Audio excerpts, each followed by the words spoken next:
Philadelphia has been a national leader in the restaurant scene, Philly is also leading the way with exciting new fast casual concepts. From Hip City Veg, the booming local concept for fast vegan food, to Federal Donuts, with its incredibly addictive fried chicken and donuts. I may have eaten a few myself. To Honeygrow, the place where many of us order our healthy salads and stir fry on touchscreens. Philadelphians are flocking to fast casual concepts. My firm, Saul Ewing, is actively involved in the fast casual revolution as well. And we're legal counsel to a number of entrepreneurs and innovators in the local dining scene, such as Honeygrow. In fact, at Saul Ewing, we have a restaurant and beverage practice group, and we represent companies in this industry and really are dedicated to the special needs of these clients. Our attorneys in this group are really excited to be working with some of the most creative, innovative businesses that are revolutionizing this field. So now I'll turn it over to our very interesting panel of experts, and I have a feeling that after we get finished hearing about some of the concepts coming out of this panel, we'll all be ready for lunch. Thank you.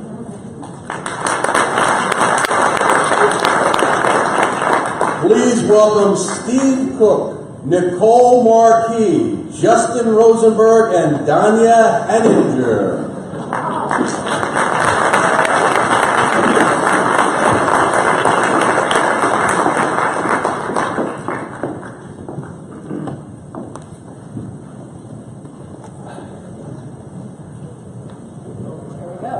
I'm Danya Henninger. I'm culture editor at Philly Pen, a digital news site here in Philly. So I mostly cover all kinds of culture, from arts to film to neighborhoods, but my background is in food and drink writing. I started food and drink writing about 8 years ago, which was really an opportune time because the scene was just about to take off. And I don't think there's anyone now who would say that the Philly restaurant scene isn't booming, blossoming, one of the best things we have going here in Philly. But restaurants in general all over the country are changing. There's been a rise of fast casual restaurants. It's the fastest growing segment in the restaurant industry, not just in other cities, definitely here in Philly. So that's what we're here to talk about.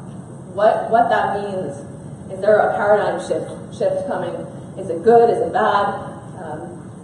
And can we use it to spread the Philly philosophy throughout the world? So here with us, we have three of Philly's kind of fast casual czars. We have Steve Cook, who's principal at Cook & Solo, and he started actually in finance. Well, he went to school in Philadelphia at Penn at Wharton, I think, and then went to Wall Street in finance, where he realized he after a while he wanted something more. Moved back to Philly, became a chef, opened a restaurant, met Mike Salamano, and they opened Zahab, and then eventually got into fast casual with Federal Donuts and Dizengoff, which is the homicide. And we also have Nicole Marquis, who also went to school in Philly, at Temple. She went to school for arts. She became she got a master's and did all this Shakespeare and stuff. And then she did, I think, a Shakespeare play on the roof of a car at one point. And, but then came back to Philly and got into health, and then decided she wanted to she opened Hip City Veg, which is a plant-based fast casual restaurant, and that has spread. She now actually also has some other restaurants that are not fast casual, but that's the one that's growing. And we have Justin Rosenberg, who is the founder of Honeygrow, also went to Temple, also got into finance, but kind of as a stepping stone to, he knew he wanted to create a fast casual restaurant where healthy eating, where he could, stuff that he wanted to eat, and it has grown immensely. And we'll let them tell you how many locations they have actually. And what I'm going to do is ask them, one of the interesting things about fast casual and something that differentiates it from other restaurants is fast casual is a brand. Usually it's one restaurant with the goal of expanding to others. So brand names are more important for fast casual than others. So I'm going to ask each of these guests to tell us where the name of their restaurant came, of their brand came from, and tell us how many locations they have and approximately how many employees. So Justin, you go first. Tell us about Honeygrow. Okay. I started the concept in 2000. Well, yeah. My background is in finance, as you said, and working in a cubicle. And I really wanted to do something in my life that made me happy. And I didn't want to pursue a life where I just felt like, this is it, cool, great, whatever. My first daughter was born, and I knew if I was going to do something, now's the time. So my passion's always been food, design, music, art. And ultimately, I wanted to create a sustainable, scalable business. And I wanted to create something totally different than what's out there. How did you come up with the name? Sure. The name makes absolutely no sense if you think about it for a second, but that's what I wanted. I mean, think about like really great brands: Apple, Southwest, Reebok, Nike, Starbucks, whatever, Adidas. I wanted something that stood by itself. My vision for the company was always to be a great brand. So I thought about, hey, like, what's a name that makes no sense in a weird way, but is a bit esoteric at the same time. Honeygrow is a play on words of honest eating, growing local. So honest eating, what you see is what you get. We make everything from scratch. Growing local, yeah, we buy as local as possible, but also my vision always was to integrate with the communities that we operate in. So the genesis behind the name. And how many locations do you have? We just opened our 13th location last week in Baltimore. It's doing great, and we'll have 15 by the end of this year. And they're spread throughout Philadelphia and New Jersey, Baltimore. Yep, we have 3 in New Jersey. We are in Virginia, Henninger City, for DC later this year. And we are in Hoboken, New Jersey, New York area. And then we'll have a Brooklyn store, which is under construction right now for next year. And are you going to, did I hear something about you're going even further west? Possible. And Nicole, how did you come up with the name for Hip City Veg? How did you come up with the concept for Hip City Veg and the name?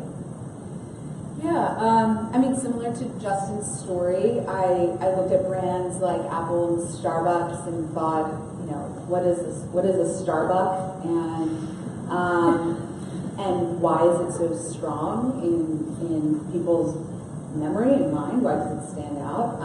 There's a great product behind it, of course, and service, but you're right, branding is essential in the fast casual segment.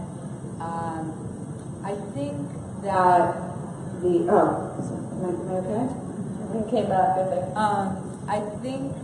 Am I sitting on? Oh, here we go. Sorry, guys.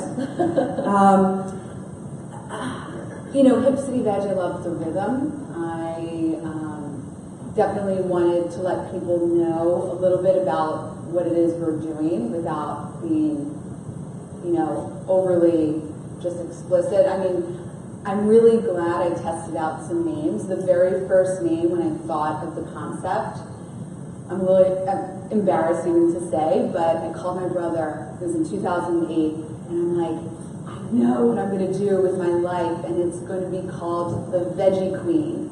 I was like, you may want to work a little bit on the name. It took a long time. It took years, really, to figure that out. But once it clicked, for me, it was the rhythm, Hip City Veg. And how many locations do you have now? In the company, we have 5 restaurants. We're opening our 6th. But Hip City Veg, we have 3. Opening our 4th. And the 4th is coming to Broad Street. Broad and Sansom, yeah. Later this year. In December. And Steve, so Federal Donuts first, and then Dizengoff. What was the genesis of those names? Sure. Well, Federal we conceived in 2010, and we had just, in the past 2 years, we had opened 2 big-ish restaurants, 120. Are you sitting on your sausage? Yeah. 120 seats plus, and we were coming out of a recession, but we were feeling a little bit sort of uneasy. We were creatively wanted to do the next thing, but didn't want to undertake such a big investment or such a big operation. And our partners, there's 5 partners in Federal Donuts, and 2 of them are in the retail coffee shop business, and they approached us and said, we want to do donuts. And they found this little hole in the wall, and like a a great neighborhood in South Philly, but a terrible neighborhood if you want to open up a restaurant and make money. But we said, we can do this for nothing. And we never for a second thought that Federal Donuts would be anything more than a place for us to have fun. We thought maybe we could do enough sales to just keep it open. And the original name for Federal Donuts was 2 Street Donuts. 2 Street. It's got a lot of connotations, 2 Street. It has a lot of connotations. Like I said, we never made any decisions early on thinking this was the first of many. But in a stroke of luck, we changed the name sort of towards the end of conception to Federal Donuts, and I think that has like a bit of a grander sound. We also wanted something that felt like it could have been around forever. We really wanted to conjure up the feelings that people had with the bakeries that they went to as a kid and got donuts. Because everybody's got, they're all over the place. Everybody's got that one place where they used to get donuts as a kid. And it's what? Mine is Danya. It's a block south of Federal Street. Is that Yeah, where it's you close got enough it? to Federal Street where Mansion Street Donuts didn't quite sound. So, but with Dizengoff, you already had several Federal Donuts, right? You'd already turned that into a fast casual brand. Right. When you opened Dizengoff, did you have the idea that you were going to turn it into a brand with multiple locations? I'd be lying if I said we didn't, but I think that's something that we always try to fight against when we're coming up with something. I think that the best way to develop something that has potential to grow is to just really focus on the first one and make sure that it's great. There's a lot of people out there who are trying to capitalize on what's happening in our space, and I think the people that do it well really focus on that first one, make sure that it's connecting with the customers, because there's no point in expanding a hollow shell. And real quick, how many locations do you have of Federal and Dizengoff? Federal, there's 4 brick-and-mortar locations here in Philly. We've got a store planned for Miami and one for Nashville. And then there's 3 Dizengoffs. The original one here in Philly, we have a location in the new Whole Foods in Fairmount, and we have one in New York. And more probably on the way. All of you are expanding, is that true? Yeah. Actively expanding. And you brought up an interesting point, which is, when you first conceive of a brand, do you plan to take it big? Federal was a little bit earlier. Then there's been this boom where everyone's trying to open the next Chipotle, right? The Chipotle of pizza, the Chipotle of, gyros. When you came to fast casual, I guess, so Steve, you had restaurants first, but the two of you didn't, right? You opened strictly fast casual. Was that, did you see that coming? Where did you get the idea for that kind of service? The counters, fast casual, I guess we're defining as order at the counter, no table service, kind of. I think for me, to create a business, and again, using my favorite companies, say Apple or Starbucks or whoever, there needs to be a blend of the creative and the passion and the soul. I didn't create a business just to make money. That's why when people always say, whole lot, next Chipotle. It's no. Great, I have many locations of that, sure, but you gotta you do this to be happy. You do this because every single day you want to get up and love what you're doing. And I bet the two of you feel the same way. But at the same time, in order to do that, you gotta have results and hit the economics that you need to hit. So when I did the research to do a fine dining restaurant, the returns just simply aren't there. And if I really wanted to create a sustainable, scalable business, this was it. And when I did my research, I wanted to do something that was totally different from everyone else. So that was really kind of. And I guess if you don't know Justin's story, you did a lot of research and then took his idea to something like 94 investors before he found one who said yes. Honestly, the smart guy who said yes. And he was crazy. He's a great guy. It took me 2 years to get funded that business plan, and I would schlep from networking, meeting people, and a lot of maybes, yes, no, and then finally I met a guy who knew a guy, blah, blah, and I met my partner, David Rotkin, who also is partner with Stephen Starr. He just saw the potential and the opportunity and said, hey, give a space. I said, yeah, there's something 16th Street. Just, trying to lock that up. We're just cities. Or we were driving to the airport. I was going to do something for my job. I was flying to Nashville. And he's like, I think it's funded. And I literally, after 2 years of horror stories, I was like, holy, now I have to do this. So now, of course, there's that challenge.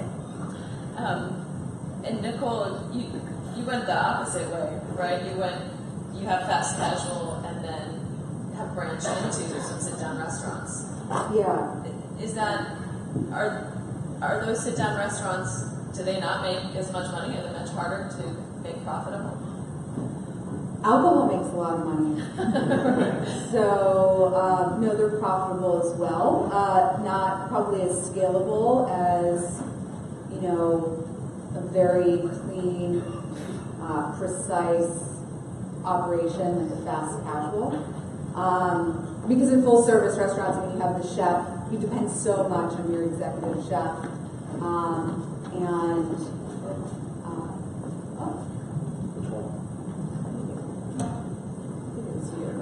Hello? There you go. You can pass it around. No, so, my story, similar, I guess a little different than Justin. I, at the time, in 2008, was so moved by what I was learning about nutrition and environmentalism and animal rights, that I really consider myself, people ask me if I'm a chef, and I'm not. I've tried, but I'm not that great at it. I really consider myself an entrepreneur focused on social change. And for me, the fast casual segment of the restaurant industry was my vehicle for that. And that's really the mission behind Hip City Veg, is to affect positive change in the world. It's part of the mission, but we also want to serve delicious plant-based food to people everywhere. But so again, it had to make economic sense, but there had to be a triple bottom line with it: people, planet, and profit. What is, and I guess to Steve maybe, is anything lost in fast casual? There's prognostications. There's prognostications now swirling around that in cities like New York and San Francisco, dining will turn into just fast casual, and then high-end tasting menus, and all those kind of regular neighborhood restaurants in between will disappear. Philly may be different because our rent situation is a lot different than in those cities, but it is something. Will we lose something if we go strictly to fast casual? Is there something missing in fast casual, or is it just a different audience? I think it's the same audience for a different use, and I don't think that neighborhood restaurants are upscale, casual or fine dining is going anywhere. In fact, I think there's so much money coming into our space in fast casual that you're going to receive a reversal. Because I don't think that we can sustain all these Chipotles of this and that. But I think that we're in the hospitality business, and that's what we're trying to provide the guests an experience. And you're not going to come to Federal Donuts, at 7 o'clock at night and have a date, That depends. I know some people do dates at Federal Donuts. So there's different reasons to go to different kinds of restaurants, but we talk about this all the time. We want you to come in Federal Donuts and spend $1.50 on a donut and have that same interaction with our staff, that same sense of hospitality that you would get, spending 100 times that at a hub. So for us, it's all that's what connects it on the hospitality side, and sort of on the back end, to Justin's point. We do, I worked a long time in finance doing something that I just wasn't in love with. I was good at it, it was a great experience. I don't have scars from that, but I made this switch into this industry to work more hours for a lot less money because I love to get up every day and do something that I like to do. So that's, I think, what motivates us, and I think we try to express that through the customer experience, whatever level of restaurant we're at. I wonder, will hospitality separate, the wheat from the chaff? If we probably can agree that there's too many players in the fast casual market right now, will the ones that survive be the ones that put at least a little bit of focus on hospitality? I don't think we can answer that. But another question on that front is, who is driving that fast casual boom in general? I mean, is it diners that are asking for it? Is that what people want, or is it greedy investors who are egging restaurateurs onto yes, make the Chipotle this? Greedy was probably an unfair characterization, but is it the restaurateurs driving it, the investors, or is it diners who want this? I think it's the diners, the guests that are really pushing for that. When I was doing my research, writing the business plan, the number one driving factor behind purchasing food is convenience. More than money, more than taste or health, it's convenience. And so, but if, we're all competing in the same space, so we're doing it tastier, healthier, faster for our customers. So you can get higher quality food this way, just in that fast food, convenient model. That's really what it is. Joseph, go ahead. I think it's interesting. I think what's driving it is a mix of people, especially today, they're more educated, say, on food. They're more exposed to, say, everything from the Food Network. Everyone's a chef, everyone's a critic. And I think people are willing to spend a few more bucks on a better quality product, which I think the better fast casual concepts will do. And then on the flip side of that, you mentioned investors. The answer is absolutely. Because there's a lot of people that are trying to get in the game to make money. And I've seen fake honey grows called phony grow. And it's kind of comical because people get into the business to literally make money. And I think if that's the case, then I would make more money in finance quick. I mean, forget it. But you have to be doing it for the right reasons. You got to love what you want to do and love what you're doing. So certainly we see this all the time with people getting into space, trying to, I'm sure all of you have different rip-off concepts at this point, which is flattering and aggravating. But it's funny because it's literally like Frankenstein's monster. It's like a fake version of the human being. It's just like, this is not what we set out to create. And a lot of times investors are trying to get into space because they think they can make money, but ultimately, I think that intention isn't going to justify getting into the business. So for us, we have really great investors. They are long-term players. They've been amazing partners, and they let us do our thing. We focus on proprietary technology. We just launched a commissary, new HQ, but we hit our numbers. So there's that balance.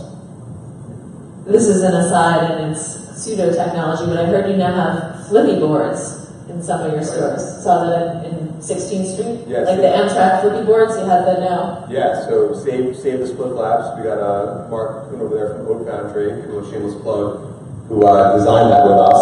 One of the business problems we had is your order's up and you're like 104, 107, and people either don't hear you, or that experience of having a conversation with somebody is interrupted because your number is being blurted out or people don't hear it. So our team just said, hey, what would be really cool, and we like split flaps. And it's ironic and coincidental that the split flaps are being removed now, and we're putting them back in our stores. The idea really is when your order's up, this works with our API and our POS. You push a button, and we have a big pour, and you hear the and then your number's up there. And it's something that ultimately, for me, again, creating this concept was I really love being around creative people. I'm a creative. That's what excites me every single day. And a great product and a great experience, and that's just one little thing that goes a long way. That goes back to the hospitality question, I guess. I mean, out of curiosity, I just heard about this, but is that an issue in either one of your stores, kind of how to deal with the people who've already ordered and then picking up their order? It seems fast casuals are really popular, but it seems we haven't really standardized that yet. Is that an issue, or it just works? No, 100% it's an issue. I mean, we're all trying to squeeze our concepts into as few square feet as we can to make the numbers work. And I mean, we try, sometimes successfully, sometimes not, we try to turn that into a opportunity to engage with the guests. So like at Teasing Off in Center City, which is a very tight box from 12 to 1 o'clock every day. we try to take your food to you, and it's an opportunity for us to like check in with the guests and maybe have a little conversation. That the rent issue of trying to squeeze into as few square feet as possible, it's a lot less expensive to rent square footage in the suburbs. Do you think, like Nicole, is your concept an urban concept, hip city veg? I mean, would it work in the suburbs? Would you ever consider it? That's a great question. I think it is an urban concept, but if there are only so many cities we can go into, and then where else do we continue to expand? So we would want to test it out and see how it works in the suburbs and see if there's an audience for this kind of food. But we're expanding carefully because expansion is a whole nother monster. It was one thing to open in our hometown where we had like everyone supporting us and they're like, Philly girl, go, and everyone was behind us. And it's a whole nother thing to leave your market support and go elsewhere. So I've seen on Twitter, like everyone loves Hip City Veg in DC. It's gotten a great reception there, it seems like. Thank you. So congrats on that. But yeah, I mean, Justin, you do have stores in the suburbs, right? Are they easier, more profitable? Do they see less business? I mean, I guess there's a 6 in one, half a dozen in the other. I mean, at the end of the day, when it comes to branding, we're an urban brand. And I wrote the business plan. I had actually one plan for Center City and one for Penn, thinking like one of these two, hopefully find a space. What we learned is the second store I opened was in Valley Kingwood, and that does phenomenal. It does really well. We opened in Radnor, which does incredible as well. And it's just different challenges. The challenge I have out in the burbs is more finding people. I mean, it's just harder to find really good people out there. But we have a few stores in the burbs, and they're doing good. Steve, your next Federal Donuts are going to be really far from hometown. Is this your guys' expansion a chance to bring Philly love to those towns and show them what Philly's about, or do you have to kind of rebrand yourself as a Nashville place, as a Miami place? Yeah, I mean, I don't think we would want to come into another city and impose Philly on them. I mean, I think we need to be who we are, but I think that's the scary thing, as Nicole said, like we don't, nobody knows, people know who we are down there, but we don't have that built-in recognition or that built-in support. People, in Philly, everything we do, people sort of give us the benefit of the doubt, and you lose that, and you know who to call. In Philly, any problem that comes up, we know the right person to call. And starting over in a new city, we lose a lot of sleep over that right now. Also, once you're in a city, I mean, especially those cities are pretty far flung, with the idea it seems to make sense to open more than one once you're there. Is that your plan? I mean, is that how it works for all of you? Would you want to open more than one? Yeah, I think it makes sense once you make the investment to learn the market and what works and what doesn't work, and also to give. I mean, our growth is totally governed by having good people that are ready to sort of take the next step in our organization. So I think that's part and parcel with opening multiple stores in the city, is giving people that are running operations sort of a path to personal growth. Otherwise, they're just going to leave and find the next opportunity. Promote from within, kind of thing. Yeah. I don't know if this has to do with the suburbs versus the cities, but for your two concepts, people are looking. It's kind of has to do with the diners driving the push. They're looking for convenience, but it seems like also healthy eating, right? They want to make healthy eating easy, which is kind of the opposite of McDonald's, fast food, etc. And it seems like a lot of places are using that as a selling point. That's obviously not the case for fried chicken and donuts. But is that in moderation? It's good for your soul, right? Healthy for your soul. How much is healthy eating like part of your marketing, your concept? I think I think the common denominator between the three of us is the concepts are very chef-driven. Another shameless plug for Dave Katz sitting on his phone over there. I love it, you know that. Fried chicken. His fried chicken is insane, isn't it? The second I was able to get a guy, the menu was my menu. I made the recipes, I cooked everything up. It was my thing. And then the second I was able to get somebody like him on board to make it way better, I said, yeah, go for it. And Dave took our menu from good to, I think, amazing. So the common denominator there is, again, just a product that people, what's the best way to say it? It's a finer product. It's a better product. We certainly, we focus on wholesome eating, still in the Whole Foods, but, the chicken that we're getting, the brownies that I love from your place, they're great. It's made really, really well with great stuff. And I think that's the common theme amongst the three concepts. One of them, at least. Depends how you define healthy. Sure. Right. Nicole, we were talking about this earlier. I don't know if you could take Steve's microphone, but it's all plant-based. That doesn't necessarily mean it's healthy. Yeah, healthy is so subjective. Everyone has a different idea of what healthy is. And, it's a great buzzword for all of us, but, we want to be honest to our guests about what we're serving. Being really transparent with our ingredients is super important. But it's interesting. We have a lot of healthy salads and sandwiches on our menu, but our number one selling items. People come in and they get the fried, crispy chicken sandwich and then the organic kale smoothie.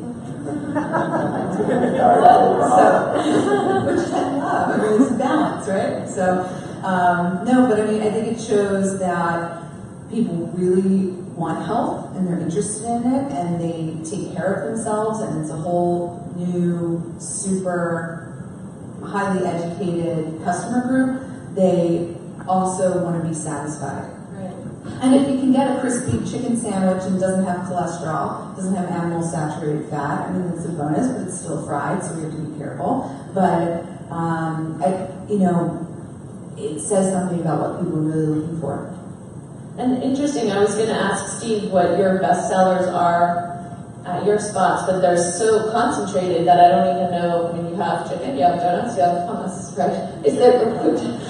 Those are the best sellers. 1, 2, 3. Isn't that, is chicken sell more than donuts? Or? Donuts are the top. Is concentrating on a small menu, you did that on purpose, right? Has that worked for you? Do you think that's important? It has. We did that with Federal starting out because of the facility we had. We still get shit for it. People still think we run out of food, but we were sort of constrained by the facility, and the small menu came out of that. And it's interesting talking about the Chipotle of this, because I think Chipotle is all about customer choice. It's sort of like the old Burger King, have it your way, but better. Slightly. And we've sort of taken an opposite approach. Our promise to the customer is you're not going to have a ton of choice, but we're going to do our best to guarantee that it's consistently, excellent. And I think that sometimes choice can be an illusion. You don't go into a diner menu and order the broiled lobster tail. At least I don't. So I think that's the kind of, we have to hold up to, because it's such a limited menu, we have to really hold up our end of the bargain on consistency and quality. Do you think, will Philly see more fast casual concepts open? Say, let's take the next 5 years, and each of you can answer as you think. Maybe we'll go with Justin first since he hasn't spoken, but over the next 5 years, more fast casual concepts in Philly? Fewer? I think unquestionably you're going to see more. I think the ones that will survive will be the ones that have a true passion for what they do and not just doing it for the sake of doing it. We see it now. There's a lot of competition for real estate. We're all looking for more or less the same square footage. And there's a lot of concepts that are just coming up. There's a concept coming around here that has a name very similar to ours, and the menu similar to ours is kind of comical. They're from down south. So people see Philadelphia now as kind of this burgeoning great opportunity. And, being that we're all here, we're all doing pretty well. So yeah, I think it's inevitable. We'll be concepts, and that's fine. Nicole, sorry.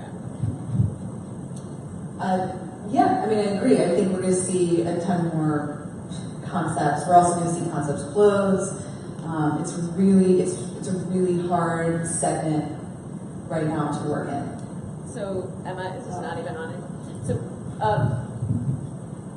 5 years from now, will we have fewer neighborhood restaurants, do you think, and more fast casual? Like, will the balance shift here in Philadelphia specifically? I mean, I think restaurants, neighborhood restaurants, sit-down restaurants, everything is just booming as well. I mean, I see, we opened Charlie Was a Sinner in Bar Bourbon, and, I mean, it's a whole different segment of the industry. So, If you're competing for real estate, right? I mean, there's only so many places that can be a restaurant space. I think there'll always be demand for really great dining restaurants. I would be depressed if it became all fast casual. Justin would be depressed if it became all fast casual. Steve, but you definitely have both that are very successful. I mean, from a real estate perspective, there's a lot more neighborhoods that you can run a successful dinner-focused, sit-down restaurant than you can, and there's enough foot traffic for fast casual. I mean, Philly's, I think, unique in other East Coast cities in that the place where you have enough foot traffic to do successful lunch business here is pretty tight. I mean, there's a lot of development happening east of Broad now, but for a long time it was, Broad to the teens and, Market to, wherever, very, very sort of tight geography. We're all competing for the same 1,000 square foot spaces there. So I think you're going to see churn in there with fast casual things, but I think the neighborhoods are still going to be a great breeding ground for traditional restaurants. Gotcha. Yeah, fast casuals mostly in hot urban centers, and Philly's urban center is certainly growing right now, so there's probably room for it. That's pretty much about all the time we have today. I thank you to Steve, Nicole, and Justin. I love all of your restaurants. I go there instead of the supermarket. Thank you to you.